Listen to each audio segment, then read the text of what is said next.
Известно, что в 50 километрах выше города Атырау, что находится в западном Казахстане, на берегу реки Джайка, расположены остатки древнего города, который называется Сарайчик.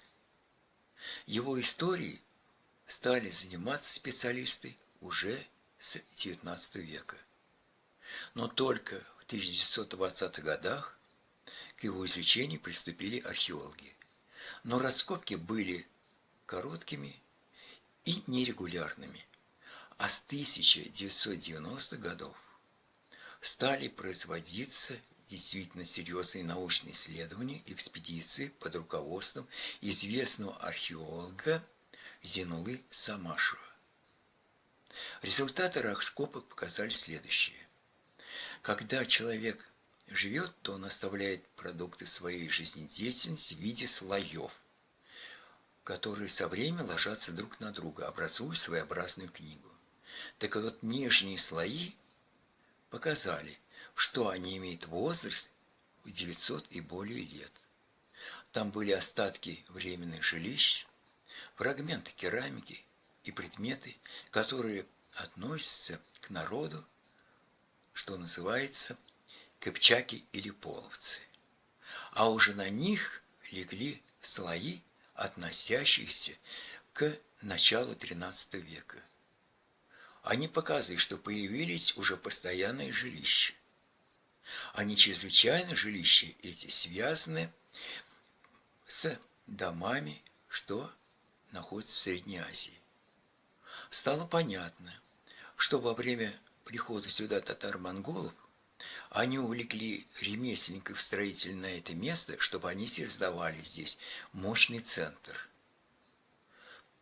Татаро-монгольские ханы решили организовать северную часть Великого Шелкового пути. А это был участок, где сходились различные дороги и было место удобных переправ. В ходе своих исследований археологи увидели, как с бедных домов постепенно вырастали дома очень богатые, появляются мастерские, появляются хозяйственные различные богатые пристройки, появляются дворцовые здания. И появляются монеты, на которых начеканено, что эта монета сделана в городе Сарайчуке, Сарайджук, прямо на монете написано. Но город расцветал, будучи мощным торговым центром, а его увидел и описал в XIV веке знаменитый арабский путешественник Ибн Батута, до 1360-х годов. В это время началась борьба ханов за власть, и за 20 лет сменилось около 26 владык. И только в конце XIV века всю эту территорию подмял под себя знаменитый Беклярий бек Едигей. Вскоре он создал мощное государство, которое называется Ногайская Орда, и сделал этот город своей столицей.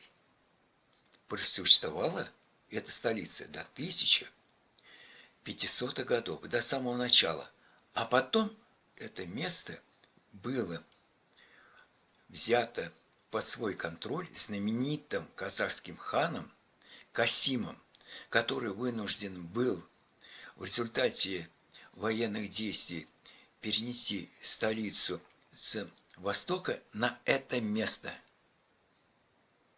И столица казахского ханства здесь просуществовала до 1550-х годов. В 1550-х годах вновь это место отошло под руководство Ногаев, но ненадолго. Вскоре пришли сюда монголы-айраты Западной Монголии и смели этот участок, разрушив практически все дома. Город перестал существовать.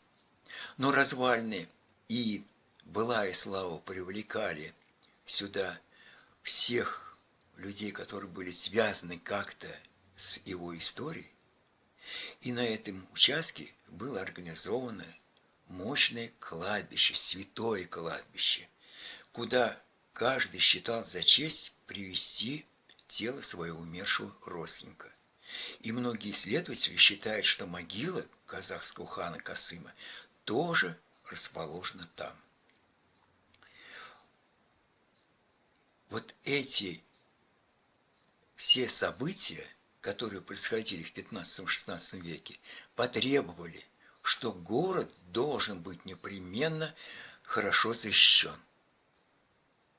И на картах знаменитого топографа Алексеева, которые были найдены тоже Мухаммед Кали Кипиевым, было показано расположение этих защитных объектов.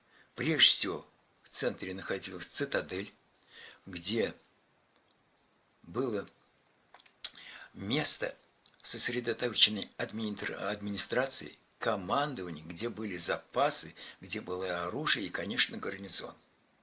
Эта цитадель была окружена высокими стенами, имела башни, имела несколько ворот и с внешней стороны была также защищена рвом, который по всей окружности имел ширину около 4 метров и глубину где-то 3,5 метров. К этой цитадели с наружной стороны примыкал Шахристан. Это обычные кварталы, рабаты, в которых находились мастерские, в которых просто жили горожане, в которых также располагались караван-сараи, но все, что было необходимо для нормальной жизни человека в то время. На карте Алексеева Шахристан окружен был валом, и, вероятно, там точно также находился ров. Жаль, но Джайк во время изменения своего течения 1/3 города смыл. И смыл как раз с значительной частью Шахристана. Но в результате археологов, конечно, замечательно, потому что сумели они раскрыть часть обороны системы цитадели. И государство выделило деньги для того, чтобы участок этот был восстановлен так, чтобы любой желающий мог прийти, подняться на стены, восстановленные от крепости, пройти в башню, подняться на башню, взглянуть на воды Джайка, на этот лес, который расположен за рекой, увидеть могилы своих предков, святые могилы, и понять, что они были настоящими тружениками и героями, которые очень любили свою жизнь, землю. И вот это чувство должно перейти не только к современным людям, но и к будущему поколению.